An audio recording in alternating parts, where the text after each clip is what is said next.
Invented by Joaquin Simo in 2011, the Naked and Famous takes elements of two other equal parts cocktails, the Last Word and the Paper Plane, and introduces Mezcal to the mix, bringing together a really spicy, herbal, bright and fruity cocktail. And today I'm going to show you how to make it. Welcome to Essential Cocktails.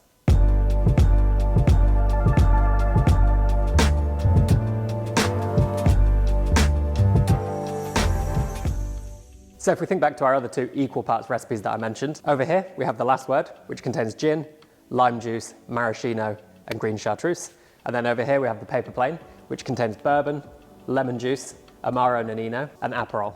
And these are both delicious combinations, but the Naked and Famous takes something from kind of each of these and creates something brand new. So from the Last Word, we're going to borrow the lime juice. From the Paper Plane, we're going to borrow the Aperol. And then our other two ingredients that we're going to add to the drink, first of all, are going to be Mezcal, which is our spirit base. And then also, we're going to add yellow chartreuse, which is going to be our herbal element. So this is a really simple equal parts cocktail. And once again, we're following our formula of 1 part spirit, 1 part citrus, and then 2 liqueurs, both equal parts as well, which bring crazy complexity despite being only 4 ingredients. So once again, because we've got citrus in the drink, we're going to be shaking this, and I'll start with 25 mils of Mezcal. And whichever Mezcal you choose is going to have a massive impact on the drink. So choose one that you really enjoy. If you like something a little bit more grassy, a little bit more astringent and kind of green tea-like, go for a younger Mezcal. Whereas if you want those flavors rounded out a little bit more, with more kind of caramel coming through, more of the aging impact in there, go for something a little bit older. So this is quite a young Mezcal I'm using today. I really want to lean into those kind of grassy notes and the smokiness, and this has plenty of those in abundance. And we're going to complement this, so 25 mils of Mezcal with 25 mils of freshly squeezed lime juice. So now I'm going to talk about our sweet elements, which honestly I think are a touch of genius in this drink.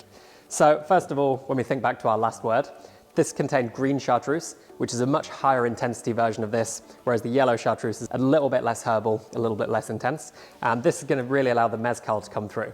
So when we think about our equal part recipe, if we had equal parts of these with green chartreuse, this would way overpower the Mezcal, and actually that smoky element is really what we want to celebrate. So using yellow chartreuse rather than green, absolutely genius. And then when we think back to our Paper Plane, Sam Ross, when he created it, originally started with Campari in there, but he found this to be too bitter and too intense. And the same applies here. If we use Campari instead of Aperol, it'd really overpower our Mezcal, throw the drink out of balance. So by using Aperol, which is a little bit lower ABV, a little bit less bitter, with a little bit more sweetness, again, we allow the Mezcal to really cut through. So we're gonna go 25 mils of each. First of all, yellow chartreuse, which has many ingredients and brings loads of complexity to the drink, as well as some sweetness. And then 25 mils of our Aperol, which is going to be our kind of bittersweet element, with a pithy, orangey flavor, some red fruit in there, a little bit of rhubarb as well. 25 mils also.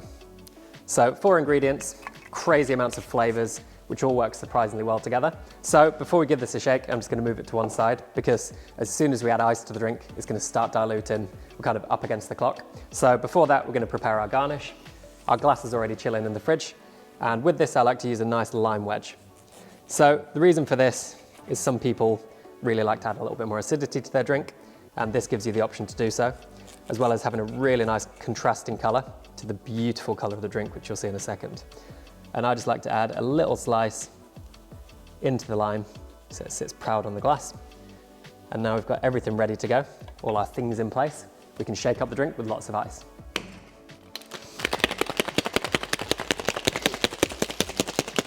We're going to fine strain this into a chilled Nick and Nora glass or a coupe glass.